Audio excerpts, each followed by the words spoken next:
भगवद् गीता अध्याय 1 कुरुक्षेत्रका युद्धभूमिमा सैनिकहरूको निरीक्षण। धृतराष्ट्र उवाच धर्म क्षेत्रे कुरुक्षेत्रे समवेता युयुत्सव मामका पाण्डवाश्चैव किमकुर्वत सञ्जय। धृतराष्ट्रले भने, हे सञ्जय, युद्ध गर्ने इच्छाले कुरुक्षेत्रको धार्मिक स्थलमा जम्मा भएका मेरा र पाण्डुका छोराले के गरे? यसको तात्पर्य हुन्छ भगवद् गीता धेरैले अध्ययन गर्ने एउटा अध्यात्म विज्ञान हो। गीता महात्म्यमा यसको महिमाको सारांश दिएको छ। त्यहाँ भनिएको छ भगवद् गीतालाई कृष्णका भक्तहरूको सहयोग लिएर अत्यन्त गहन रूपले अध्ययन गर्नुपर्दछ र वैदिक स्वार्थ प्रेरित व्याख्या नगरिकन यसलाई जस्ताको तस्तै बुझ्ने प्रयास गर्नुपर्दछ। गीतालाई स्पष्ट रूपले बुझेको उदाहरण स्वयं भगवद् गीतामा नै छ। जसरी अर्जुनले भगवानका मुखार बिन्दबाट सिधै यो गीताको उपदेश सुनेर ग्रहण गरे, हामीले पनि त्यही रूपमा यसलाई बुझ्नु पर्दछ। यदि कुनै मानिसलाई शिष्य परम्परामा रहेर र मनगढन्थे व्याख्यानबाट बचेर भगवद् गीता बुझ्ने पर्याप्त अवसर प्राप्त हुन्छ भने त्यो व्यक्ति सम्पूर्ण वैदिक ज्ञान तथा संसारका सबै शास्त्रहरू पढेर पारङ्गत भए जत्तिकै हुन्छ। भगवद् गीतामा पाठकले अन्य सबै शास्त्रहरूमा भए जति कुराहरू पाउँदछन् र साथै ती कुराहरू पनि पाउँदछन् जो अन्यत्र कतै पाइँदैनन्। यही नै भगवद् गीताको विशिष्ट स्तर हो। भगवान श्री कृष्णबाट सिधै भनेको हुनाले यो पूर्ण आध्यात्म विज्ञान हो। महाभारतमा वर्णन गरिएको र धृतराष्ट्र तथा सञ्जयद्वारा छलफल गरिएको विषय नै यो महान दर्शनको आधारभूत सिद्धान्त हो। वैदिक युगदेखि नै पवित्र तीर्थस्थलका रूपमा रहेको कुरुक्षेत्रको युद्धभूमिमा यो दर्शनको जन्म भएको मानिन्छ। मानव जातिको मार्गदर्शनका लागि भगवान कृष्ण स्वयं यस धरतीमा उपस्थित रहनुभएका समयमा उहाँले नै यसको प्रवचन गर्नुभएको हो। यहाँ यो धर्म क्षेत्र शब्द ज्यादै अर्थपूर्ण छ, किनभने कुरुक्षेत्रको युद्धभूमिमा भगवान श्री कृष्ण स्वयं अर्जुनका तर्फबाट उपस्थित हुनुहुन्थ्यो। कुरुहरूका पिता धृतराष्ट्र आफ्ना छोराहरूकै विजय हुन्छ भन्ने कुरामा उनलाई निकै सन्देह थियो। यही सन्देहका कारणले उनले आफ्ना निजी सचिव सञ्जयसँग तिनीहरूले के गरे भनेर सोधे। उनी आफ्ना छोरा र आफ्ना भाइ पाण्डुका छोराहरू एउटा निर्णयात्मक युद्ध लड्ने संकल्पका साथ कुरुक्षेत्रमा जम्मा भएका छन् भन्ने कुरामा विश्वस्त थिए। तैपनि यहाँ उनले प्रश्न गर्नु अर्थपूर्ण छ। उनी आफ्ना छोराहरू र भतिजाहरूका बीचमा कुनै सम्झौता होस् भन्न चाहँदैनथे। त्यसैले युद्धभूमिमा आफ्ना छोराहरूको भाग्यका विषयमा आश्वस्त हुन चाहन्थे, किनभने यो युद्ध कुरुक्षेत्रमा हुन लागिरहेको थियो र कुरुक्षेत्र स्वर्गका देवताहरूका लागि पनि तीर्थस्थल रहेको कुरा वैदिक साहित्यमा उल्लेख छ।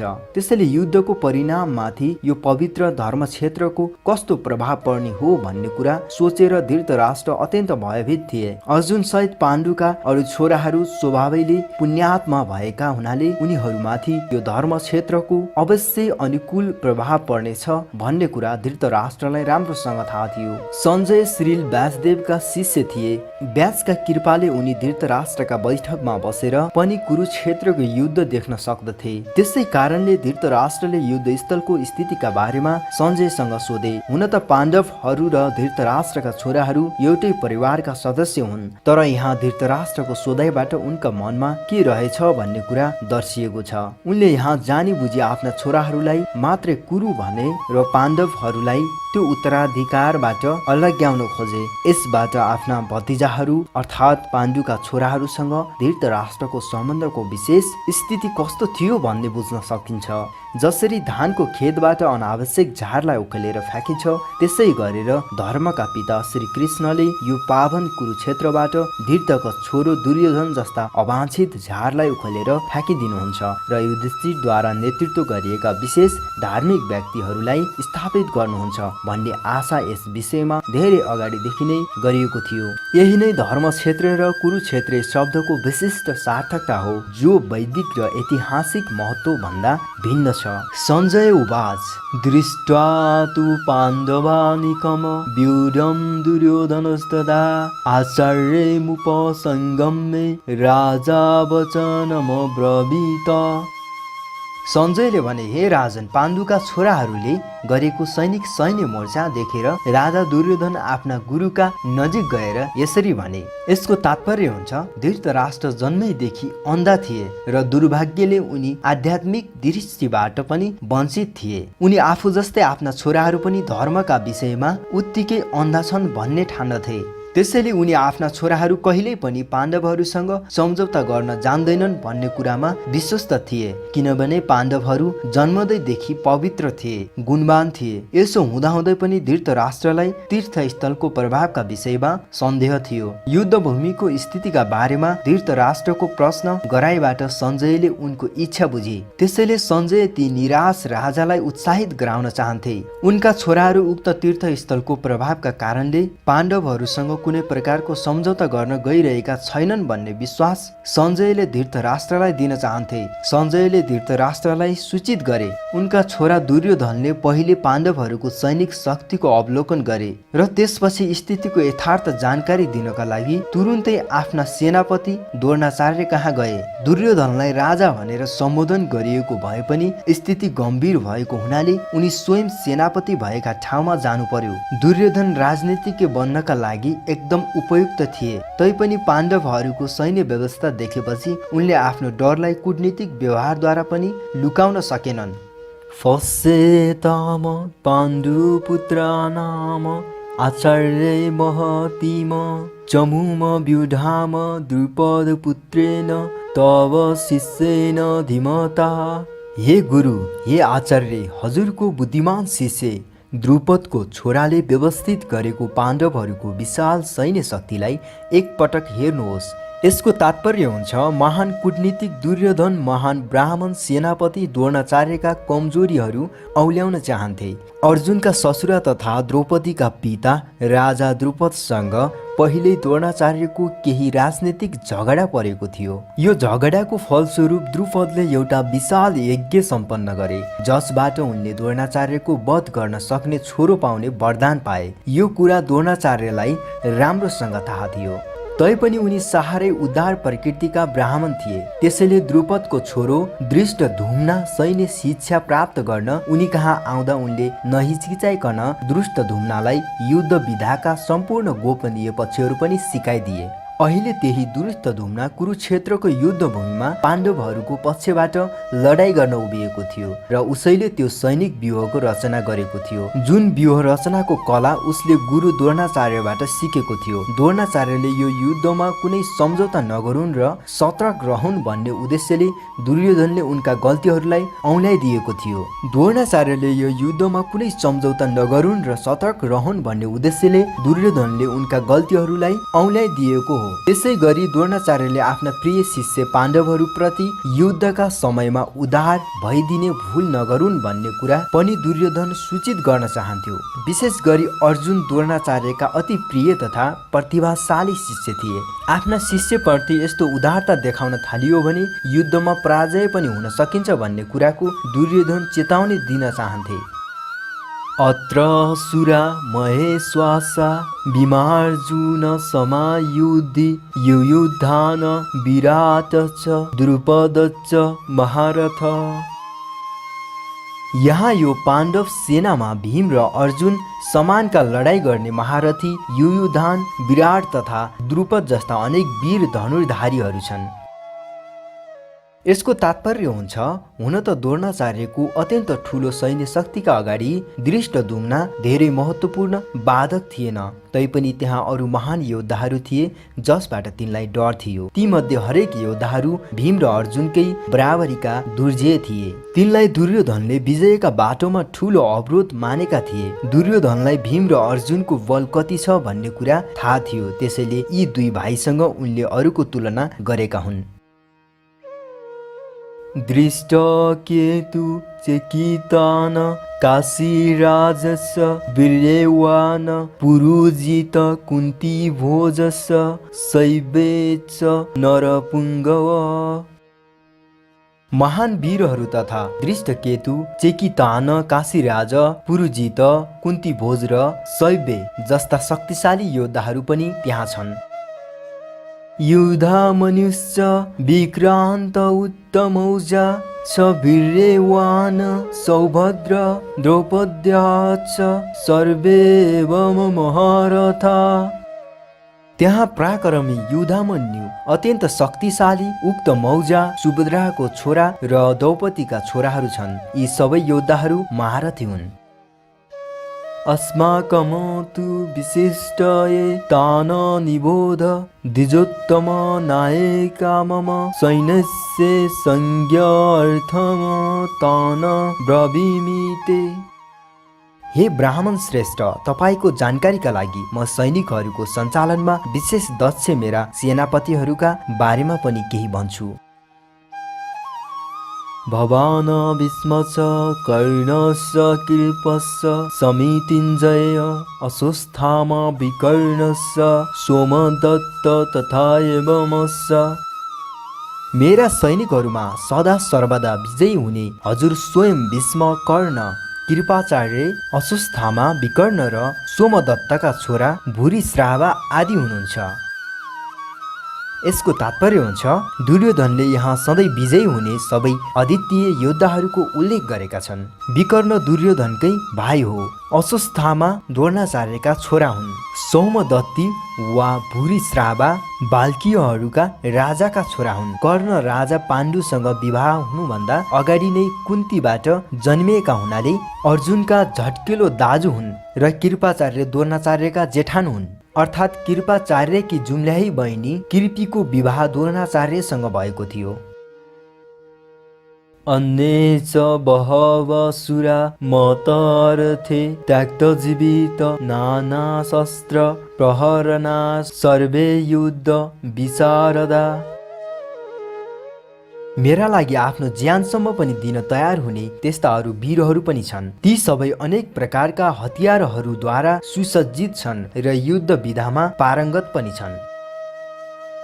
यसको तात्पर्य हुन्छ जहाँसम्म अरू वीरहरूको कुरा छ, जयद्रथ, कृतवर्मा र शल्य सबै दुर्योधनका लागि जीवन त्याग्न समेत सङ्कल्प गरेका व्यक्तिहरू हुन्। अर्को शब्दमा पापी दुर्योधनका पक्षमा लागेका हुनाले ती मध्ये सबै कुरुक्षेत्रको युद्धभूमिमा मर्नेछन् भन्ने कुरा पहिले नै निश्चित थियो।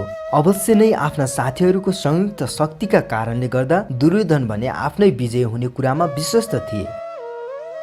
अपर्याप्तम ततस्माकम बलम भीष्मभिरक्षितम पर्याप्तम तु इदम एतेषाम बलम भीम अभिरक्षितम। हाम्रो शक्ति नाप्न नसकिने र हामी पूर्ण रूपमा भीष्म पितामहद्वारा संरक्षित छौं भने भीमद्वारा सावधानीपूर्वक संरक्षित पाण्डवहरूको शक्ति सीमित छ। यसको तात्पर्य हुन्छ यहाँ दुर्योधनले शक्तिको तुलनात्मक अनुमान प्रस्तुत गरेका छन्। उनका विचारमा अत्यन्त अनुभवी सेनापति भीम पितामहद्वारा विशेष किसिमले सुरक्षा गरिएको उनको सैन्य शक्ति अपरिमित छ र अर्कातिर थोरै अनुभव भएका सेनापति भीमले रक्षा गरिएको पाण्डवहरूको सैनिक शक्ति सीमित मात्र छ। त्यसमा पनि भीम भीष्मका अगाडि केही होइनन्। दुर्योधन सधैँ भीमको ईर्ष्या गर्थे, किनभने यदि आफू मर्नै पर्यो भने भीमद्वारा नै मारिने कुरा उनले राम्रोसँग बुझेका थिए। भीष्म साह्रै उच्च कोटिका सेनापति भएका हुनाले भीष्मका उपस्थितिमा निश्चित रूपले आफ्नै विजय हुने कुरामा दुर्योधन विश्वस्त थिए। यसरी दुर्योधनले युद्धमा जसरी पनि आफ्नै विजय हुन्छ भन्ने निष्कर्ष निकालेका थिए। अयनेषु सर्वेषु यथा भागम अवस्थित भीमम एवं अभिरक्षन्तु भवन्त सर्वे एवं हि। तपाईहरू सबैले यो सैन्य व्यूहमा आफ्नो ठाउँ वा मोर्चामा रहेर सबैतिरबाट पितामह भीष्मलाई सहायता पुर्याउनु पर्दछ। यसको तात्पर्य हुन्छ भीष्मको पराक्रमको प्रशंसा गरिसकेपछि दुर्योधनले अरू योद्धाहरूले आफूहरूलाई कम महत्त्व दियो भन्ने नठान्नु भन्ने कुरा पनि विचार गरे। त्यसैले आफ्नो सहज कूटनीतिक किसिमले स्थितिलाई मिलाउनका लागि उपयुक्त शब्दहरू उनले प्रयोग गरे। भीष्मदेव निसन्देह महान वीर हुनुहुन्छ भन्ने कुरामा उनले विशेष जोड दिएर भने, तर उहाँ वृद्ध हुनु भएकाले सबैले सबैतिरबाट उहाँको सुरक्षामा विशेष ध्यान पुर्याउनु पर्दछ। उहाँ एकातिरबाट लडाईँमा व्यस्त भएको समयमा अन्यतिरबाट शत्रुहरूले उहाँको यस व्यस्तताबाट फाइदा नउठाउन्। अत अरू सबै योद्धाहरू आफ्नो स्थितिमा मोर्चाहरूमा अडिग रहन् र शत्रुलाई यो सैन्य व्यूह भङ्ग गर्न नदिउन्। दुर्योधनले कुरुहरूको विषय भीष्मदेवको उपस्थितिमै निर्भर छ भन्ने स्पष्ट अनुभव गरेका थिए। उनलाई यो युद्धमा भीष्मदेव र द्रोणाचार्यको पुरापुर सहयोग पाउने विश्वास थियो, किनभने पूर्ण सभामा ठूला ठूला सेनापतिहरूका अगाडि नाङ्गै पार्ने प्रयत्न गरिएकी अर्जुनकी पत्नी द्रौपदीले असहाय भनेर न्यायको भिख माग्दा पनि भीष्म र द्रोणाचार्यले केही बोलेका थिएनन्। यो कुरा दुर्योधनलाई राम्रै थाहा थियो। यी दुईजना सेनापतिहरूको पाण्डवहरू प्रति विशेष स्नेह छ भन्ने कुरा थाहा पाएर पनि दुर्योधनले के आशा गरेका थिए भने अहिले उनीहरूले पाण्डवहरू प्रतिको स्नेहलाई त्यसरी नै छोडिदिनुहुन्छ जसरी जुवा खेल्ने समयमा उहाँहरूले पाण्डवको पक्ष लिनु भएन। कुरु वंशका अत्यन्त प्रतापी वयोवृद्ध तथा योद्धाका पितामह अर्थात् हजुरबुबा भीष्मले दुर्योधनलाई आनन्द दिने आफ्नो शङ्ख सिंह गर्जे जस्तै गरी अत्यन्त उच्च स्वरले बजाउनु भयो। यसको तात्पर्य हुन्छ कुरु वंशका वयोवृद्ध पितामहलाई आफ्नो नाति दुर्योधनको भित्री मनको कुरा थाहा थियो र उनीमाथि आफ्नो स्वाभाविक दया भएको हुनाले उहाँले सिंह गर्जे जस्तै गरी अत्यन्त उच्च स्वरले शङ्ख बजाएर उनलाई खुसी पार्ने प्रयत्न गर्नुभयो। अप्रत्यक्ष रूपले शङ्खको प्रतीकात्मक ध्वनिबाट उहाँले आफ्नो निराश नाति दुर्योधनलाई युद्धमा विजयको सम्भावना नरहेको कुरा बताइदिनु भयो, किनभने अर्कातिर स्वयं भगवान श्रीकृष्ण उपस्थित हुनुहुन्थ्यो। तैपनि युद्ध सञ्चालन गर्ने कर्तव्य उहाँको थियो। आफ्नो यो कर्तव्य पूरा गर्ने सम्बन्धमा उहाँले कुनै कुरा बाँकी राख्नु भएन। त्यसपछि शङ्खहरू, ढोलहरू, सिंहहरू, नगराहरू, तुरहीहरू सबै अचानक बज्न थाले र त्यो सबैको संयुक्त स्वर अत्यन्त भयङ्कर सुनियो। त्यसपछि सेता घोडाहरू नारिएको विशाल रथमा विराजमान भएर कृष्ण र अर्जुनले आफ्ना दिव्य शङ्खहरू बजाए। यसको तात्पर्य हुन्छ भीष्मदेवले बजाएको शङ्खका तुलनामा कृष्ण र अर्जुनका हातमा रहेका शङ्खहरू अलौकिक थिए भनिएको छ। ती दिव्य शङ्खका ध्वनिले के सङ्केत गरिरहेको थियो भने पाण्डवका पक्षमा कृष्ण भएको हुनाले अर्को पक्षको विजयको कुनै आशा थिएन। जयस्तु पाण्डवपुत्राना येषां पक्षे जनार्दन। विजय सधैँ पाण्डुका छोराहरू जस्ताकै हुन्छ, किनभने उनीहरूका साथमा भगवान कृष्ण रहनुहुन्छ। जहाँ जहाँ भगवान रहनुहुन्छ लक्ष्मी पनि त्यहीँ रहनुहुन्छ, किनभने लक्ष्मीजी आफ्ना पति बिना रहनै सक्नुहुन्न। अत विजयकी लक्ष्मीले अर्जुनकै प्रतीक्षा गरिरहेकी थिइन्। यो कुराको सङ्केत विष्णु वा भगवान कृष्णद्वारा बजाइएको शङ्खको दिव्य ध्वनिले गरिसकेको थियो। त्यसबाहेक कृष्ण र अर्जुन जुन रथमा चढ्नु भएको थियो त्यो रथ अग्निदेवले अर्जुनलाई दिएका थिए। यसले पनि के सङ्केत गरिरहेको थियो भने तिनै लोकमा जहाँ जहाँ त्यो रथ जान्छ विजय पनि सबैतिरबाट त्यही पक्षको हुन्छ। भगवान कृष्णले आफ्नो पञ्चजन्य शङ्ख बजाउनु भयो। अर्जुनले देवदत्त नामको शङ्ख बजाए र असाधारण कार्य गर्ने, धेरै भोजन गर्ने भीमले पनि पौण्ड्र नामक डरलाग्दो शङ्ख बजाए। यसको तात्पर्य हुन्छ यस श्लोकमा भगवान कृष्णलाई ऋषिकेश भनिएको छ, किनभने उहाँ सम्पूर्ण इन्द्रियहरूका स्वामी हुनुहुन्छ। जीवात्माहरू उहाँकै अंशरूप भएकाले जीवका इन्द्रियहरू पनि उहाँकै इन्द्रियहरूका अंशरूप हुन्। निराकारवादीहरू जीवात्माका इन्द्रियहरूको कारणका बारेमा भन्न सक्दैनन्, त्यसैले उनीहरू सम्पूर्ण जीवात्मालाई इन्द्रियविहीन वा निराकार भनेर वर्णन गर्न उत्सुक हुन्छन्। भगवान हरेकका हृदयमा निवास गर्नुहुन्छ र तिनका इन्द्रियहरूलाई निर्देशन दिनुहुन्छ। सामान्य जीवलाई भगवानमा समर्पित हुनका लागि निर्देशन दिनुहुन्छ भने विशेष शुद्ध भक्तहरूलाई प्रत्यक्ष रूपले नै उनीहरूका इन्द्रियहरू नियन्त्रण गरिदिनुहुन्छ। यहाँ यो कुरुक्षेत्रको युद्धभूमिमा त भगवानले सिधै अर्जुनका दिव्य इन्द्रियहरूलाई निर्देशित गर्नुभएको छ, त्यसैले उहाँलाई ऋषिकेश भनिएको हो। भगवानका विभिन्न क्रियाकलाप अनुसारका विभिन्न नामहरू छन्। उदाहरणका लागि मधु नाम गरेको असुरलाई मार्नु भएको हुनाले उहाँको एउटा नाम मधुसूदन हुन गयो। गाईहरूलाई र इन्द्रियहरूलाई आनन्द दिने हुनाले उहाँको नाम गोविन्द रहन गयो। वसुदेवका छोराका रूपमा उहाँको जन्म भएको हुनाले उनलाई वासुदेव पनि भनिन्छ। देवकीलाई आमा बनाउनु भएका हुनाले उहाँलाई देवकीनन्द भनिन्छ। वृन्दावनमा आफ्ना बाल लीलाहरूद्वारा यशोदालाई आनन्द प्रदान गर्नुभयो हुनाले उहाँको नाम यशोदानन्द रहन गयो। आफ्ना मित्र अर्जुनको रथ हाँक्ने काम गर्नुभएकाले उहाँ पार्थ सारथी नामबाट पनि चिनिनुहुन्छ। यसै गरी कुरुक्षेत्रको युद्धभूमिमा अर्जुनलाई निर्देशन दिनुभएको हुनाले उहाँलाई ऋषिकेश भनियो। यस श्लोकमा अर्जुनलाई धनञ्जय भनिएको छ, किनभने उनले आफ्ना जेठा दाजु युधिष्ठिरलाई विभिन्न यज्ञहरू गर्दा खर्च गर्नका लागि आवश्यक पर्ने धन ल्याउनमा सहायता गरेका थिए। यसै गरी भीम वृकोदर नामले प्रसिद्ध छन्, किनभने उनले असुर हिडिम्बालाई मार्ने जस्ता मानिसले गर्नै नसक्ने काम गरिदिन्थे। त्यसका लागि खानेकुरा पनि साह्रै धेरै खान्थे। पाण्डवहरूका तर्फबाट भगवान कृष्ण लगायतका विभिन्न व्यक्तिहरूले आफ्ना शङ्खहरू बजाउँदा सम्पूर्ण योद्धा सैनिकहरू खुब उत्साहित भए। अर्कातिर विपक्षीहरूका तर्फबाट यस्तो केही भएन, किनभने त्यो पक्षमा न भगवान कृष्ण जस्तो कुनै परम निर्देशक नै थिए, न सौभाग्यकी देवी लक्ष्मी नै थिइन्। अत उनीहरूको पराजय पूर्व निश्चित थियो र शङ्खका ध्वनिले पनि मानव यही सूचना दिइरहेका थिए। हे राजन, कुन्तीका छोरा युधिष्ठिरले अनन्त विजय नामको शङ्ख बजाए अनि नकुल र सहदेवले सुघोष र मणिपुष्पक नामका शङ्खहरू बजाए। महान धनुर्धारी काशीराज, महान योद्धा शिखण्डी, दृष्टद्युम्न, विराट, अजय, सात्विक, द्रुपद, द्रौपदीका छोराहरू र सुभद्राका बलवान छोराहरू यी सबैले अलग अलग आफ्ना शङ्खहरू बजाए।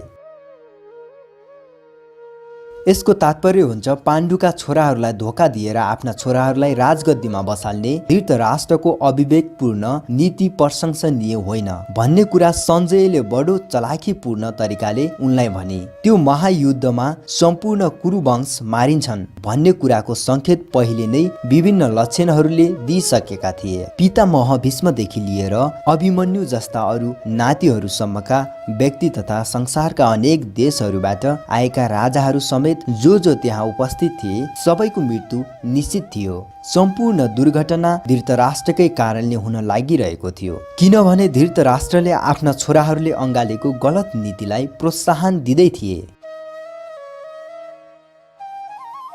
विभिन्न किसिमका शङ्खहरू बज्दा भएको त्यो कोलाहलपूर्ण आवाजले आकाश र पृथ्वीलाई गुन्जयमान तुल्याउँदै धृतराष्ट्रका छोराहरूको हृदय चिर्न थाल्यो। यसको तात्पर्य हुन्छ जब दुर्योधनका पक्षबाट भीष्म र अरूहरूले आफ्ना शङ्ख बजाए त्यो सुनेर पाण्डव पक्षको हृदय चिरिएन। यस्तो प्रसङ्गको उल्लेख छैन, तर यो श्लोकमा पाण्डव पक्षहरूले बजाएको शङ्ख ध्वनिद्वारा धृतराष्ट्रका छोराहरूको हृदय विदीर्ण भएको उल्लेख छ। पाण्डवहरूको भगवानप्रतिको विश्वासका कारणले यस्तो भएको हो। भगवानको शरण लिनेलाई ठुलोभन्दा ठुलो सङ्कटको अवस्थामा पनि कुनै कुराको डर हुँदैन। त्यसपछि हे राजन, हनुमानको चित्र अङ्कित झण्डा भएको रथमा बसेर पाण्डुपुत्र अर्जुनले आफ्नो धनु उठाएर बाण बर्साउनै लागेका समयमा धृतराष्ट्रका छोराहरूलाई सैनिक व्यूहमा उभिएको देखेर भगवान कृष्णलाई यी कुराहरू भने। यसको तात्पर्य हुन्छ युद्ध सुरु हुनै लागेको थियो। पाण्डवहरूद्वारा अप्रत्याशित रूपमा व्यवस्थित गरिएको सैन्य शक्तिलाई देखेर धृतराष्ट्रका छोराहरू निरुत्साहित भएको कुरा माथि नै उल्लेख गरियो। पाण्डवहरू युद्धभूमिमा भगवान कृष्णका निर्देशनहरूबाट निर्देशित थिए। झण्डामा हनुमानको चिन्ह विजयको अर्को सङ्केत थियो, किनभने राम र रावणको युद्ध हुँदा हनुमानले रामचन्द्रको सहायता गरेका थिए र भगवान रामको विजय भएको थियो। अहिले उनै रामचन्द्र र हनुमान अर्जुनको सहायता गर्नका लागि उनका रथमा उपस्थित छन्। भगवान कृष्ण स्वयं रामचन्द्र हुनुहुन्छ र जहाँ भगवान राम रहनुहुन्छ त्यहाँ उहाँका सनातन भक्त हनुमान र उहाँकी शाश्वत सङ्गिनी सीता लक्ष्मीजी उपस्थित भइहाल्नुहुन्छ। अत अर्जुनलाई कुनै पनि शत्रुसँग डराउनु पर्ने केही कारण थिएन। अझ त्यसमाथि इन्द्रियहरूका स्वामी भगवान श्रीकृष्ण प्रत्यक्ष उपस्थित भएर उनलाई निर्देशन दिइरहनु भएको थियो। यस प्रकार युद्ध सम्पादन गर्ने विषयमा सम्पूर्ण राम्रा सल्लाहहरू अर्जुनलाई उपलब्ध थिए। भगवानले आफ्नो सनातन भक्तका लागि व्यवस्था मिलाइदिनु भएको यस्तो पावन परिस्थितिमा अवश्यम्भावी विजयका लक्षणहरू उपस्थित थिए। अर्जुनले भने, हे अछुत, कृपा गरेर यो मेरो रथ दुवै सेनाहरूका बीचमा लगेर अड्याउनुहोस्। त्यहाँ यो सङ्घर्षको मैदानमा युद्ध गर्ने इच्छा लिएर जम्मा भएका कोसँग मैले शस्त्रास्त्रहरूको परीक्षामा प्रतिस्पर्धा गर्नुपर्दछ हेर्न सकु। यसको तात्पर्य हुन्छ श्री कृष्ण स्वयं भगवान भए पनि आफ्नो अहेतुकी कृपाले गर्दा उहाँ आफ्ना मित्रको सेवामा संलग्न हुनुभएको थियो। उहाँ आफ्ना भक्तहरूप्रति स्नेह प्रदान गर्न कहिल्यै चुक्नुहुन्न। त्यसैले यहाँ उहाँलाई अच्युत भनेर सम्बोधन गरिएको हो। सारथी भएका हुनाले उहाँले अर्जुनको आदेश पालन गर्नु पर्थ्यो र यसमा उहाँलाई कुनै सङ्कोच पनि थिएन। आफ्ना भक्तका लागि सारथीको पद ग्रहण गरे पनि उहाँको भगवत्व यथावत रहिरह्यो। सबै परिस्थितिमा उहाँ भगवान हुनुहुन्छ र सबै इन्द्रियहरूका स्वामी ऋषिकेश हुनुहुन्छ। भगवान र भक्तका बीचको सम्बन्ध साह्रै मधुर र दिव्य हुन्छ। सारथी भएका हुनाले उहाँले अर्जुनको आदेश पालन गर्नु पर्थ्यो र यसमा उहाँलाई कुनै सङ्कोच पनि थिएन। आफ्ना भक्तका लागि सारथीको पद ग्रहण गरे पनि उहाँको भगवत्व यथावत रहिरह्यो। सबै परिस्थितिमा उहाँ भगवान हुनुहुन्छ र सबै इन्द्रियहरूका स्वामी ऋषिकेश हुनुहुन्छ। भगवान र भक्तका बीचको सम्बन्ध साह्रै मधुर र दिव्य हुन्छ। सेवक सधैँ भगवानको सेवा गर्न तत्पर हुन्छ भने भगवान पनि त्यसरी नै सधैँ भक्तहरूलाई केही सेवा पुर्याउने अवसर खोजिरहनुहुन्छ। आफू आज्ञा दिने हुनुभन्दा आफ्ना भक्तहरूले त्यो आज्ञा दिने पद ग्रहण गरेर आज्ञादाता बनेको देख्दा भगवानलाई धेरै आनन्द हुन्छ। भगवान सबैका स्वामी हुनुहुन्छ। हरेकले उहाँका अधीनमा रहेर उहाँको आज्ञा पालन गर्दछन्। उहाँलाई आज्ञा दिने उहाँभन्दा माथिको कोही छैन। तर जब उहाँका शुद्ध भक्तहरूले उहाँलाई केही कर्म गर्ने अनुरोध गर्दछन् त्यस समय उहाँले एउटा दिव्य आनन्दको अनुभव गर्नुहुन्छ। हुन त उहाँ कुनै पनि परिस्थितिमा कहिले च्युत नहुने स्वामी हुनुहुन्छ। भगवानको शुद्ध भक्त भएको हुनाले अर्जुनलाई आफ्ना भाइ भतिजासँग युद्ध गर्ने कुनै इच्छा थिएन। तर कुनै पनि किसिमको शान्तिपूर्ण समझदारीमा कहिले सहमत नहुने दुर्योधनको दुराग्रहले गर्दा नै अर्जुन युद्ध भूमिमा आउन बाध्य भएका थिए। त्यसैले उनी युद्धभूमिमा कसले नेतृत्व गर्दैछन् भन्ने हेर्न अति उत्सुक थिए। युद्धभूमिमा शान्ति स्थापना गर्ने प्रयासको कुनै सम्भावना थिएन। तैपनि उनी त्यो युद्ध स्थललाई फेरि हेर्न चाहन्थे र साथै के पनि हेर्न चाहन्थे भने यो अनावश्यक युद्धका लागि तिनीहरू कतिसम्म तयार भएका छन्। धृतराष्ट्रको खराब बुद्धि भएको छोरो दुर्योधनलाई प्रसन्न पार्नका लागि जो यिनीहरू यस लडाईँ गर्न आएका छन् तिनलाई म हेर्दछु। यसको तात्पर्य हुन्छ आफ्ना बाबु धृतराष्ट्रको सहायता लिएर कपटपूर्ण योजनाद्वारा दुर्योधन पाण्डवहरूको राज्य हत्याउन चाहन्थ्यो। यो कुरा सबैलाई थाहा थियो। अत उसको पक्षका योद्धाहरू सबै नै त्यस्तै प्रकारको हुनुपर्दछ। त्यसैले युद्ध सुरु हुनुभन्दा अगाडि युद्धभूमिमा को आएका रहेछन् भन्ने जान्नका लागि अर्जुनले तिनीहरूलाई हेर्न चाहन्थे। तर उनीहरूसँग शान्ति सम्झौताको प्रस्ताव राख्ने उनको कुनै इच्छा थिएन। भगवान कृष्ण आफ्नै नजिक विराजमान हुनुभएकाले युद्धमा आफ्नै विजय हुने कुरामा अर्जुन ढुक्क थिए। तैपनि जुन शक्तिसँग आफूले सामना गर्नुपर्ने हो त्यसको अनुमान गर्नका लागि अर्जुन उनीहरूलाई हेर्न चाहन्थे। यो कुरा भने सत्य हो। सञ्जयले भने, हे भरतवंशी राजन, अर्जुनद्वारा यसरी सम्बोधन गरिएका भगवान कृष्णले अर्जुन चढेको त्यो उत्तम रथ दुवै पक्षका सैनिकहरूका बीचमा लगेर अड्याउनु भयो। यसको तात्पर्य हुन्छ यस श्लोकमा अर्जुनलाई गुडाकेश भनिएको छ। गुडाको अर्थ निन्द्रा हुन्छ र जसले निन्द्रालाई जित्छ त्यसलाई गुडाकेश भनिन्छ। निन्द्रा पनि अज्ञान नै हो। कृष्णसँग अर्जुनको मित्रता भएको हुनाले अर्जुनले निन्द्रा र अज्ञान दुवैलाई जितेका थिए। एउटा महान भक्त भएको हुनाले उनले एक मिनेटका लागि पनि कृष्णलाई बिर्सन सक्दैनथे। भक्तहरूको स्वभावै त्यस्तो हुन्छ।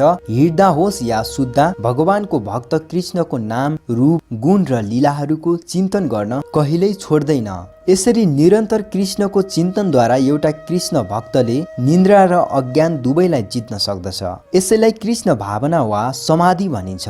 प्रत्येक जीवात्माका मन तथा इन्द्रियहरूका निर्देशक वा ऋषिकेश भएका हुनाले कृष्णले दुवै सेनाका बीचमा रथ लगेर राख्नुहोस् भन्ने अर्जुनका भनाइको आशय बुझ्नुहुन्थ्यो। उहाँले पनि त्यसै गर्नुभयो र यसरी भन्नुभयो। भीष्म, द्रोण र सारा संसारभरिका राजाहरूका अगाडि भगवान कृष्णले भन्नुभयो, हे पार्थ, यसरी यहाँ जम्मा भएका सम्पूर्ण कुराहरूलाई हेर। यसको तात्पर्य हुन्छ भगवान कृष्ण समस्त जीवहरूका परमात्मा हुनुहुन्छ। अर्जुनका मनमा के भइरहेको छ भन्ने कुरा उहाँ जान्नुहुन्छ। यहाँ प्रयोग भएको ऋषिकेश शब्दले उहाँ सबै कुरा जान्नुहुन्छ भन्ने जनाउँदछ। त्यसैले अर्जुनका लागि प्रयोग भएको पार्थ शब्द पनि महत्त्वपूर्ण छ। अर्जुन कृष्णका पिताजी वसुदेवकी बहिनीका छोरा थिए, त्यसैले उहाँले उनको सारथी बन्न स्वीकार गर्नुभएको हो भन्ने कुरा पनि मित्रका रूपमा उहाँले अर्जुनलाई भन्नुभयो। तर जब कृष्णले अर्जुनलाई कुरुहरूलाई हेर भन्नुभयो, यसमा उहाँको अभिप्राय के थियो? अर्जुन त्यही रोकिएर युद्ध गर्न चाहन्थे र आफ्नी फुपूका छोराबाट उहाँले कहिल्यै पनि यस्तो आशा गर्नुभएको थिएन। यसरी कृष्णले परिहासकै रूपमा आफ्ना मित्र अर्जुनको मनस्थितिका बारेमा पूर्व जानकारी दिनुभयो। दुवै पक्षका सैनिकहरूका बीचमा उभिएर हेर्दा अर्जुनले त्यहाँ आफ्ना बाबुहरू, हजुरबुबाहरू, गुरुहरू, मामाहरू, दाइभाइहरू, छोराहरू, नातिहरू, मित्रहरू, ससुराहरू र शुभचिन्तकहरूलाई देखे। यसको तात्पर्य हुन्छ युद्धभूमिमा अर्जुनले सबै सम्बन्धीहरूलाई देखे। उनले आफ्ना पिताका समकालीन भूरिश्रावा जस्ता व्यक्तिहरूलाई देखे, भीष्म र सोमदत्त जस्ता हजुरबुबालाई देखे, कृपाचार्य र द्रोणाचार्य जस्ता गुरुहरूलाई देखे, शल्य र शकुनी जस्ता मामाहरूलाई पनि देखे, दुर्योधन जस्ता दाजुभाइहरू, लक्ष्मण जस्ता छोराहरू, अश्वत्थामा जस्ता मित्रहरू र कृतवर्मा जस्ता शुभचिन्तकहरूलाई पनि उनले युद्धभूमिमा देखे। उनले त्यो सैन्य समूहलाई पनि देखे जहाँ उनका अनेक साथीहरू सम्मिलित भएका थिए। विभिन्न वर्गका यी साथी सम्बन्धीहरूलाई युद्धभूमिमा देखेपछि कुन्तीपुत्र अर्जुन करुणाले अभिभूत भएर यसरी भन्न थाले। अर्जुनले भने, हे कृष्ण, लडाईँ गर्नका लागि मेरा अगाडि उपस्थित भएका यी आफ्नै साथी सम्बन्धीहरूलाई देखेर मेरो शरीर काँपिरहेको छ र मेरो मुख पनि सुकिरहेको छ। यसको तात्पर्य हुन्छ भगवानप्रति जसको वास्तविक भक्ति छ त्यस्ता व्यक्तिसँग सन्त पुरुष वा देवताहरूमा पाइने सबै असल गुणहरू हुन्छन्। तर अभक्तहरू शिक्षा र संस्कृतिद्वारा भौतिक उन्नतिमा जतिसुकै अगाडि बढेका भए पनि तिनमा त्यस्ता ईश्वरीय गुणहरूको अभाव हुन्छ। आफ्ना आफन्तजनहरू, साथीहरू र सम्बन्धीहरूलाई युद्धभूमिमा देखेर उनीहरूप्रतिको करुणा भावले अर्जुन तुरुन्त अभिभूत भए। ती सबै परस्पर युद्ध गर्ने निश्चय गरेर आएका थिए। जहाँसम्म अर्जुनका सैनिकहरूको कुरा छ, उनी आफ्ना सैनिकहरूप्रति सुरुदेखि नै दयालु थिए। तर त्यहाँ मृत्युको निकट पुगेका विरोधी पक्षका सैनिकहरूलाई देखेर पनि उनको हृदय करुणाले भरियो। यसरी सोच्दा सोच्दै अर्जुनका शरीरका अङ्गहरूमा कम्प हुन थाल्यो र उनको मुख पनि सुक्न थाल्यो। सबैलाई लडाईँका लागि तत्पर देखेर उनले धेरै थोरै आश्चर्यको अनुभव पनि गरे। लगभग सबै कुटुम्बहरू र जोसँग उनको रगतको सम्बन्ध थियो ती सबै उनीसँग युद्ध गर्नका लागि आएका थिए। अर्जुन जस्ता भक्तहरूमा यस किसिमको करुणा हुनु अस्वाभाविक होइन। त्यहाँ अर्जुनको शरीर मात्रै कामेन, उनको मुख मात्रै सुकेन, उनी करुणावश रोए पनि। हुन त यो कुराको उल्लेख यहाँ छैन, तर यो सहजै अनुमान गर्न सकिन्छ। उनी कमजोर भएर उनमा यस्ता लक्षणहरू देखिएका होइनन्। यो उनको कोमल हृदयका कारणले भएको हो। यो भगवानका शुद्ध भक्तहरूको एउटा विशेषता नै हो भनेको छ पनि। भगवानप्रति अविचल भक्ति हुने व्यक्तिमा सबै असल दैवी गुणहरू हुन्छन्। तर जो व्यक्ति भगवानको भक्त छैन त्यसमा केवल भौतिक गुणहरू मात्र पाइन्छन्, जसको मूल्य साह्रै थोरै हुन्छ। यसको कारण के हो भने यस्तो व्यक्ति केवल मानसिक स्तरमै भौतारी रहन्छ र चमकदार भौतिक माया शक्तिद्वारा आकृष्ट भइहाल्छ।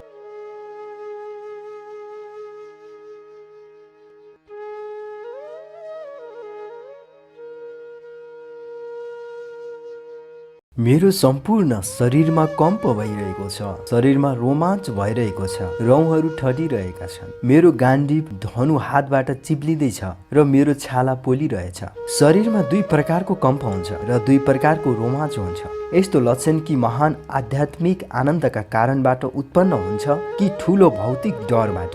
दिव्य आत्मा साक्षात्कार हुँदा यस्तो कुनै भय रहँदैन। यस अवस्थामा अर्जुनमा जुन लक्षणहरू देखा परेका छन् ती सांसारिक डर, विशेष गरी ज्यान जान्छ भन्ने डरका कारणले उत्पन्न भएका हुन्। अन्य लक्षणहरूबाट पनि यो कुरा स्पष्ट हुन्छ। अर्जुन कति आत्तिएका थिए भने उनका हातबाट गाण्डीव धनु चिप्लिरहेको थियो र उनको हृदय पोलिरहेको हुनाले छाला पोलेको अनुभव भइरहेको थियो। यी सबै देहात्म बुद्धिका परिणाम हुन्। हे केशव, हे कृष्ण, अब यहाँ धेरै समय उभिने सामर्थ्य पनि ममा छैन। मैले आफैलाई बिर्सिँदैछु। मेरो मन घुमिरहेको छ। म त केवल अमङ्गल मात्रै देखिरहेछु। आफ्नै व्याकुलताले गर्दा अर्जुन युद्धभूमिमा उभिनै सकेनन् र यही मानसिक कमजोरीले गर्दा उनलाई आत्मविस्मृति भयो। भौतिक विषयप्रतिको आध्यात्मिक आसक्तिले गर्दा मानिस यस किसिमको मोहग्रस्त अवस्थामा पुग्दछ। भौतिक परिस्थितिबाट अत्याधिक प्रभावित भएका व्यक्तिहरूमा नै यस किसिमको डर र मानसिक असन्तुलन देखा पर्दछ। अर्जुन युद्धभूमिमा केवल दुःखदायी पराजय मात्रै देख्दथे। लाग्थ्यो उनी शत्रुमाथि विजय गरेर पनि सुखी हुने छैनन्। निमित्तानि विपरीतानि भन्ने यी दुई शब्द महत्त्वपूर्ण छन्। जब मानिस आफ्ना आशाहरू विफल मात्र भएको देख्छ अनि ऊ सोच्न थाल्छ, म किन यहाँ छु? हरेक मानिस आफू र आफ्नो हित हुने कुरामा अभिरुचि राख्दछ। परमात्मा प्रति कसैले अभिरुचि राख्दैन। कृष्णकै इच्छाले अर्जुनले आफ्नो वास्तविक स्वार्थ रूपी अज्ञान देखाइरहेका थिए। मानिसको साँचो स्वार्थ त विष्णु वा कृष्णमा निर्भर छ। बद्ध जीवले यो कुरा बिर्सिन्छ, त्यसैले ऊ भौतिक कष्टहरूबाट पीडित हुन्छ। अर्जुनले सोचे, युद्धमा मेरो जित भए पनि त्यो जित मेरा लागि केवल शोकको कारण हुनेछ। हे कृष्ण, युद्धमा आफ्ना नाता सम्बन्धीहरूलाई मारेर न म आफ्नो कुनै कल्याण देख्दछु, न त जितेपछि पाइने राज्य र राज्य सुखको इच्छा नै ममा छ। बद्ध जीवहरू विष्णु वा कृष्णमा नै आफ्नो साँचो स्वार्थ निहित छ भन्ने जान्दैनन्। त्यसैले उनीहरू यस्तो अवस्थाबाट सुख पाइन्छ कि भन्ने आशा राख्दै शारीरिक सम्बन्धमा आसक्त हुन पुग्दछन्। जीवनप्रतिको यस्तो अन्धो धारणामा परेर उनीहरूले भौतिक सुखहरूका कारणलाई पनि बिर्सिदिन्छन्। यहाँ अर्जुनले क्षत्रियको नैतिक धर्म पनि बिर्सिए जस्तो देखिन्छ। भनिन्छ दुई प्रकारका मानिसहरू मात्र अत्यन्त शक्तिशाली तथा जाजोल्यमान सूर्यलोकमा प्रवेश गर्न योग्य हुन्छन्। ती हुन् कृष्णका आज्ञाले युद्धभूमिमा प्रत्यक्ष प्राण त्याग्ने व्यक्ति र पूर्णतया आध्यात्मिक संस्कारमा समर्पित भएको सन्यासी। अर्जुनले आफ्ना सम्बन्धीहरूलाई मात्र होइन, शत्रुहरूलाई पनि मार्ने इच्छा गरिरहेका थिएनन्। आफ्ना सम्बन्धीहरूलाई मारेर जीवनमा कुनै सुख हुँदैन भन्ने उनको विचार थियो। त्यसैले भोक नलागेको व्यक्ति भोजन पकाउन तयार नभए जस्तै अर्जुन पनि युद्ध गर्ने इच्छा गरिरहेका थिएनन्। उनले एकान्तमा गएर निराशापूर्ण जीवन बिताउनका लागि वनतिर जाने निश्चय गरेका थिए। तर एउटा क्षत्रिय हुनाले उनलाई जीविका चलाउनका लागि पनि राज्यको आवश्यकता पर्थ्यो, किनभने क्षत्रियहरू आफूलाई कुनै अर्को पेसामा संलग्न गर्न सक्दैन। तर अर्जुनको कुनै राज्य थिएन। उनले आफ्नो पिताको उत्तराधिकारमा आएको राज्य पनि भाइ भतिजाहरूसँग लडाई गरेर लिनु परेको थियो। उनका लागि राज्य प्राप्त गर्ने यही एउटा अवसर थियो, तर लडाई गर्न उनी चाहँदैनथे। त्यसैले उनले आफूलाई निराशापूर्ण एकान्त जीवन बिताउन वनमा जान उपयुक्त सम्झे। हे गोविन्द, जसका लागि हामीलाई राज्य भोग र सुखहरू चाहिएको हो, तिनीहरू नै आफ्नो प्राण र धनको आशा मारेर लडाई गर्न युद्ध भूमिमा उभिएका छन् भने त्यो राज्य, त्यो भोग र त्यो जीवन समेतले हामीलाई के लाभ भयो? त्यसैले हे मधुसूदन, मलाई विजय पनि चाहिएन, राज्य र सुख पनि चाहिएन। गुरुहरू, हजुरबुवाहरू, बुवाहरू, छोराहरू, नातिहरू, मामाहरू, साला जेठानहरू, ससुराहरू र अन्य सम्बन्धी जनहरूलाई साराका सारा युद्ध गर्न मेरा अगाडि उभिएका छन्। पृथ्वीको राज्यको के कुरा? स्वर्ग, मर्त्य र पातल यी तीनै लोकको राज्य पाए पनि म यिनीहरूलाई मार्न चाहन्न। यिनीहरूले नै मलाई मार्दछन् भने मारुन्। यी धृतराष्ट्रका छोराहरूलाई मारेर हामीलाई के आनन्द होला र? यहाँ अर्जुनले भगवान कृष्णलाई गोविन्द भनेर सम्बोधन गरेका छन्, किनभने गाईहरू तथा इन्द्रियहरूका सम्पूर्ण सुखका विषय नै कृष्ण हुनुहुन्छ। यो अर्थपूर्ण शब्द प्रयोग गरेर अर्जुनले आफ्ना इन्द्रियहरू कसरी सन्तुष्ट हुन्छन् त्यो कुरा भगवान कृष्णले बुझ्नु पर्दछ भनेर संकेत गर्न खोजेका हुन्। तर गोविन्द शब्दको अर्थ हाम्रा इन्द्रियहरूको सन्तुष्टिका लागि होइन। यदि हामी भगवान गोविन्दका इन्द्रियहरूलाई सन्तुष्ट पार्ने प्रयास गर्छौँ भने हाम्रा इन्द्रियहरू स्वत सन्तुष्ट भइहाल्दछन्। भौतिक रूपले हरेक व्यक्तिले आफ्नै इन्द्रियलाई तृप्त पार्न चाहन्छ र यस्तो इन्द्रिय तृप्ति गर्ने काममा भगवानले आज्ञाकारी जस्तो भएर सहायता गरून् भन्ने चाहन्छन्। भगवानले जीवात्मालाई त्यति नै इन्द्रिय तृप्ति प्रदान गर्नुहुन्छ जतिका अधिकारी तिनीहरू हुन्छन्, तर लोभवश तिनीहरू जति चाहन्छन् त्यति होइन। जब व्यक्तिले यसको विपरीत बाटो अपनाउँछ, अर्थात् जो आफ्ना इन्द्रिय तृप्तिको वास्ता नगरी भगवान गोविन्दका इन्द्रिय तृप्तिका लागि प्रयत्न गर्दछ, त्यस अवस्थामा गोविन्दका कृपाले त्यस प्राणीका सम्पूर्ण चाहनाहरू परिपूर्ण हुन्छन्। आफ्नो जाति र पारिवारिक सदस्यहरूप्रति अर्जुनको गहिरो स्नेह थियो, त्यसैले गर्दा अर्जुनले उनीहरूप्रति स्वाभाविक करुणा देखाएका हुन्। अत उनी युद्धका लागि तयार थिएनन्। हरेक व्यक्ति आफ्ना साथीहरू र सम्बन्धीहरूलाई आफ्नो वैभव देखाउन चाहन्छ, तर अर्जुन आफ्ना सम्बन्धी र साथीहरू युद्ध भूमिमा मर्नेछन् र विजयपछि उनीहरूका साथमा बसेर ऐश्वर्यको उपभोग गर्न पाइने छैन भनेर डराएका छन्। यो पनि भौतिक जीवनको एक किसिमको लेखाजोखा हो। आध्यात्मिक जीवन योभन्दा एकदमै भिन्न हुन्छ। आध्यात्मिक व्यक्ति केवल भगवानको इच्छा पूर्ण गर्न मात्रै चाहन्छ।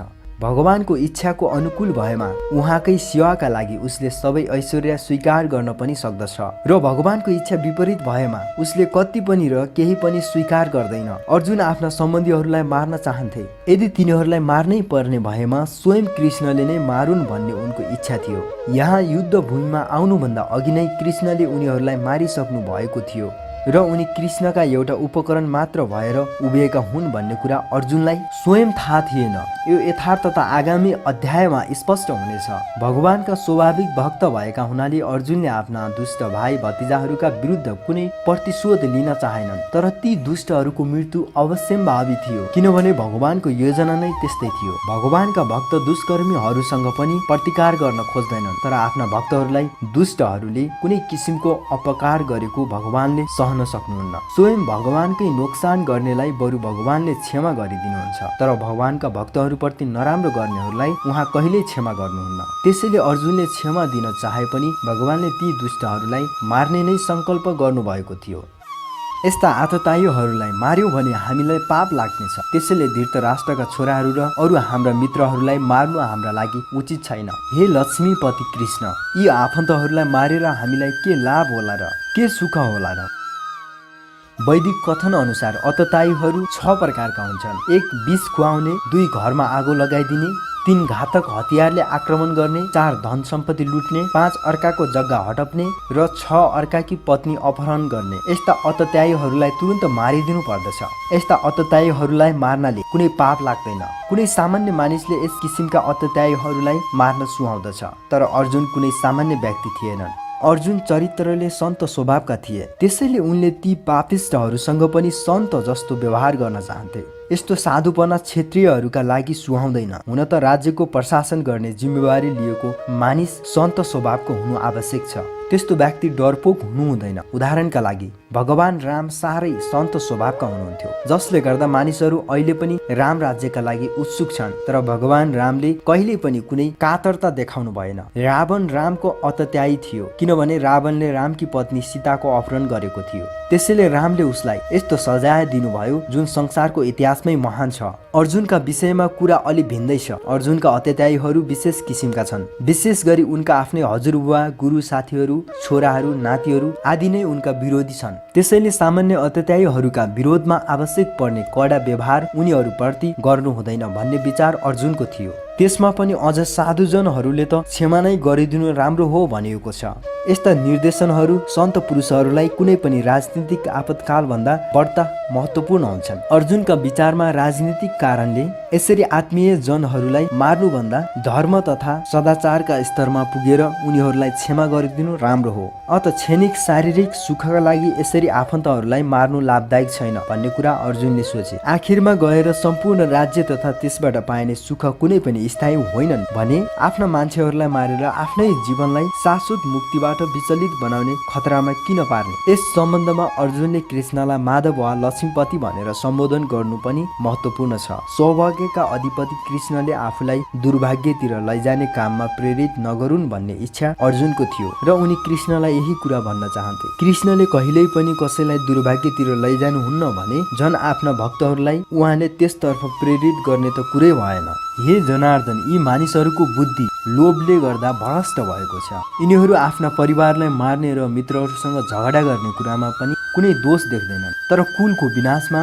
ठुलो अपराध देख्ने हामीहरू किन यी पापपूर्ण कार्यमा संलग्न भइरहने? कुनै विरोधी पक्षले युद्ध वा जुवाका लागि नियन्त्रण गरे क्षेत्रीयहरू त्यस्तो नियन्त्रण अस्वीकार गर्दैनन्। स्वीकार्नु अनिवार्य जस्तै हुन्छ।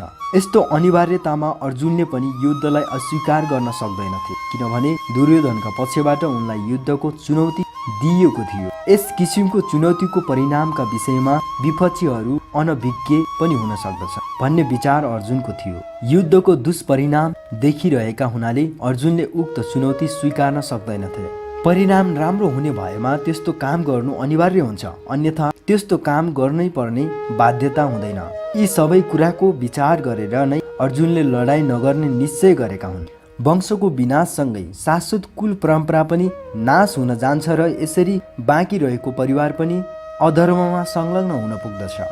वर्णाश्रम व्यवस्थामा परिवारका सदस्यहरूलाई राम्रोसँग उन्नति गर्न र आध्यात्मिक मूल्य प्राप्त गर्न सघाउ पुर्याउनका लागि अनेकौं धार्मिक परम्परा तथा नीति नियमहरू छन्। एउटा परिवारमा जन्मेदेखि मृत्युसम्मका सबै संस्कारका लागि त्यस परिवारका वृद्धजनहरू नै जिम्मेवार हुन्छन्। परिवारका यी वयोवृद्ध मूल पुरुषहरूको मृत्यु भएपछि संस्कारसँग सम्बन्धित पारिवारिक रीतिरिवाज रोकिन पुग्दछन् र बाँकी रहेका परिवारका युवा सदस्यहरूमा अधार्मिक चरित्रको विकास हुन सक्दछन्। अत कुनै पनि अवस्थामा परिवारका वयोवृद्धजनहरूलाई मार्न ठिक हुँदैन। हे कृष्ण, कुलमा अधर्म बढ्न सुरु भएपछि कुलका स्त्रीहरू दूषित हुन पुग्दछन् र यसरी स्त्रीहरू आफ्नो सतीत्वबाट पतित भएपछि हे वृष्णवंशी कृष्ण, नचाहिएका सन्तानहरू उत्पन्न हुन्छन्। मानव समाजमा असल सन्तान जन्म भयो भने मात्रै जीवनमा सुख शान्ति तथा आध्यात्मिक उन्नति हुन सक्दछ। राष्ट्र र जनसमुदायको आध्यात्मिक उन्नति गर्नका लागि समाजमा असल सन्तानहरू उत्पन्न गराउने उद्देश्यले नै वर्णाश्रम व्यवस्थाका नियमहरू बनाइएको हो। असल सन्तानको जन्म स्त्रीहरूको सतीत्व र निष्ठामा निर्भर गर्दछ। जसरी बालकहरू सजिलैसँग नराम्रो बाटोतिर लाग्दछन्, त्यसै गरी स्त्रीहरू पनि पतन हुने तर्फ उन्मुख हुन्छन्। त्यसैले बालकहरू र आइमाईहरू दुवैलाई समाजका वयोवृद्धजनहरूको संरक्षणको आवश्यकता पर्दछ। विभिन्न धार्मिक रीतिरिवाजमा लागिरह्यो भने स्त्रीहरू व्यभिचारिणी हुन पाउँदैनन्। चाणक्य पण्डितका अनुसार आइमाईहरू सामान्यतया धेरै बुद्धिमान हुँदैनन्, अत उनीहरू विश्वास गर्न योग्य पनि हुँदैनन्। त्यसैले तिनीहरूलाई कुल परम्पराका विभिन्न धार्मिक रीतिरिवाजहरूमा संलग्न गराइराख्नु पर्दछ। यसो गर्नाले उनीहरूमा सतीत्व र भक्तिभाव रहिरहन्छ अनि उनीहरूबाट असल सन्तान जन्मिन्छन् र ती सन्तानहरू वर्णाश्रम व्यवस्थामा भाग लिन योग्य हुन्छन्। यदि वर्णाश्रम धर्मको नाश भयो भने आइमाईहरू स्वच्छ नम्रतापूर्वक लोक्ने मानिसहरूसँग सम्बन्ध बढाउँदछन्। यसबाट व्यभिचार बढ्न थाल्छ अनि वर्ण संकर सन्तान जन्मिन्छन्। अनुत्तरदायी मानिसहरूले पनि समाजमा व्यभिचार बढाउन सहयोग गर्दछन्। यसरी अनावश्यक वर्ण संकर सन्तानहरूको वृद्धि हुन्छ। यसबाट मानव जातिमाथि अनेकौं युद्ध र महामारीको सङ्कट आइपर्दछ। वर्ण संकर सन्तानहरूको वृद्धिबाट परिवारलाई र पारिवारिक परम्परा दुवैलाई नाश गर्ने दुवै प्रकारका कुलघातीहरू नरकमा पर्दछन्। यस्ता कुलघातीहरूका पितृहरू पनि श्रद्धा तर्पण जस्ता पितृ कार्यको लोप हुनाले नरकमा खस्दछन्। सकाम कर्मका विधि विधान अनुसार कुलका पितृहरूलाई समय समयमा पिण्ड तथा तर्पण दिनुपर्दछ।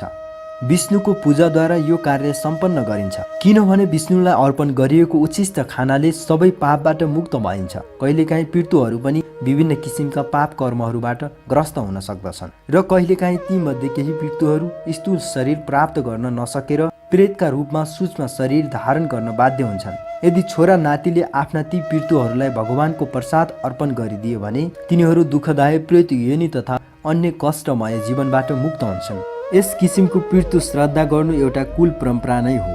जो व्यक्ति भक्त बनेको छैन त्यस्ता व्यक्तिले यो कर्म गर्नै पर्दछ। तर भक्ति मार्गमा लागेको भक्तले भने यस्ता कर्महरू गर्नु आवश्यक छैन। उसले केवल भगवानको भक्ति गर्नाले मात्र आफ्ना सयौं हजारौं पितृहरूलाई यस्ता सङ्कटपूर्ण जीवनबाट सजिलै उद्धार गर्न सक्दछ। श्रीमद् भागवत एकादश स्कन्द 5 अध्यायको 41औं श्लोकमा भनिएको छ, जो व्यक्ति आफ्ना अरू सबै कर्महरूलाई छाडेर मुक्तिदाता भगवान मुकुन्दका चरणाबिन्दको शरणमा परेको छ र उक्त भक्ति मार्गमा अत्यन्त सावधानीसँग हिँडेको छ भने त्यो व्यक्ति देवताहरू, ऋषिमुनिहरू, सामान्य जीवात्माहरू, पितृहरू, इष्टमित्रहरू वा मनुष्यप्रति गर्नुपर्ने कर्तव्य वा ऋणबाट मुक्त हुन्छ। भगवानको सेवा गर्नाले मात्रै पनि यस्ता सबै दायित्वहरू स्वतः पुरा हुन्छन्। आफ्नो कुल परम्परालाई नाश गर्ने व्यक्तिको कुकृत्यबाट वर्ण संकर सन्ततिहरू उत्पन्न हुन्छन् र तिनका दुष्कृत्यहरूबाट सबै प्रकारका सामुदायिक योजनाहरू तथा पारिवारिक कल्याणका कार्यहरू समेत नष्ट हुन पुग्दछन्। मानिसले आफ्नो परम पुरुषार्थ रूपी मोक्ष प्राप्त गर्न सकोस् भनेर नै मानव समाजका चारै वर्णका लागि सनातन धर्म वा वर्णाश्रम धर्मले तिनका सामुदायिक योजनाहरू र पारिवारिक कल्याणका कार्यको समेत व्यवस्था गरेको छ। यदि समाजका अनुत्तरदायी नेताहरूले सनातन धर्मको परम्परालाई नै विखण्डित पारिदियो भने त्यसबाट समाजमा व्यवस्था फैलिन पुग्दछ। फलस्वरूप मानिसहरू जीवनको मूल उद्देश्य भगवान विष्णुलाई नै बिर्सन पुग्दछन्। यस्ता नेताहरूलाई नै अन्धा भनिन्छ र यिनीहरूका पछि लाग्नेहरू अवश्य नै अस्तव्यस्तको स्थितिमा पुग्दछन्। हे प्रजापालक कृष्ण, कुल धर्मलाई विनाश गर्नेहरू सधैँभरि नरकमै बास गर्दछन् भन्ने कुरा मैले गुरु परम्पराबाट सुनेको छु। अर्जुनका तर्कहरू उनका आफ्नै अनुभवमा आधारित नभएर आचार्यहरूबाट सुनेका कुरामा आधारित छन्। ज्ञान प्राप्त गर्ने वास्तविक विधि यही हो। पहिलेदेखि ज्ञानको अवस्थामा पुगिसकेका व्यक्तिको सहायता नपाइकन कसैले पनि यथार्थ ज्ञान प्राप्त गर्न सक्दैन। वर्णाश्रम धर्मको नियमअनुसार मर्नुभन्दा अगाडि व्यक्तिले आफूले गरेको पाप कर्महरूको प्रायश्चित गर्नुपर्दछ। पाप कर्मीहरूले यो विधिलाई पुरा गर्नै पर्दछ। यदि यस्तो प्रायश्चित गरिएन भने त्यो पापी व्यक्तिलाई अवश्य पनि नरकमा पठाइन्छ। त्यहाँ पुगेर उक्त व्यक्तिले पाप कर्म गरेको हुनाले कष्टमय जीवन भोग्नु पर्दछ। ओहो, कति आश्चर्यको कुरा हो। हामी राज्यको सुख भोग्ने लोभमा परेर आफ्नै आफन्तहरूलाई मार्न तयार भएर ठुलो पाप कर्म गर्न खोजिरहेका छौँ। स्वार्थी मनोवृत्तिद्वारा प्रेरित भएर मानिस आफ्ना दाजुभाइ आमाबुवालाई मार्ने जस्तो पाप कर्म पनि गर्न तत्पर हुन्छ। संसारको इतिहासमा यस्ता कैयौँ उदाहरणहरू छन्। तर अर्जुन भगवानका सज्जन भक्त हुन्, त्यसैले उनी आफ्ना सदाचारप्रति जागरुक छन्। त्यसैले उनी यस्ता कर्मबाट बच्ने प्रयत्न गर्दैछन्। हातमा शस्त्र लिएका धृतराष्ट्रका छोराहरूले हतियार पनि नलिएको र युद्ध मैदानमा कुनै प्रतिरोध पनि नगर्ने मलाई मार्छन् भने मारुन्, मेरा लागि त्यो श्रेयस्कर हुनेछ। क्षेत्रीयहरूको युद्धका नियमअनुसार हतियार नलिएको र युद्ध गर्न नचाहने व्यक्तिमाथि आक्रमण गर्नुहुन्न। अर्जुनले यो विषम अवस्थामा शत्रुले ममाथि आक्रमण गरून् तर म उनीहरूसँग लडाइँ गर्दिनँ भन्ने निश्चय गरे। विरोधी पक्ष युद्ध गर्नका लागि कति तत्पर छ भन्ने कुरा उनले विचारै गरेनन्। भगवानका महान भक्त भएका कारणले उनको हृदय अति कोमल छ। त्यसै हुनाले उनमा यी सबै लक्षणहरू देखिएका हुन्।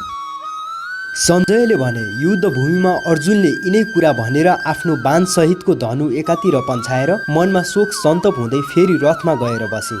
आफ्ना शत्रुहरूको अवस्थाको निरीक्षण गर्ने समयमा अर्जुन रथमा उभिएका थिए। तर चिन्ताले साह्रै आत्तिएर उनले आफ्नो त्यो धनुष पनि एकातिर राखेर फेरि रथमा बसे। भगवानको सेवामा संलग्न भएका यस्ता कोमल हृदय भएका दयालु व्यक्ति नै आत्मज्ञान पाउन योग्य हुन्छन्। यस प्रकार श्रीमद् भागवत गीता ग्रन्थ अन्तर्गत कुरुक्षेत्रका युद्ध भूमिमा सैनिकहरूको निरीक्षण शीर्षक पहिलो अध्यायको भक्ति वेदान्त तात्पर्य समाप्त भयो।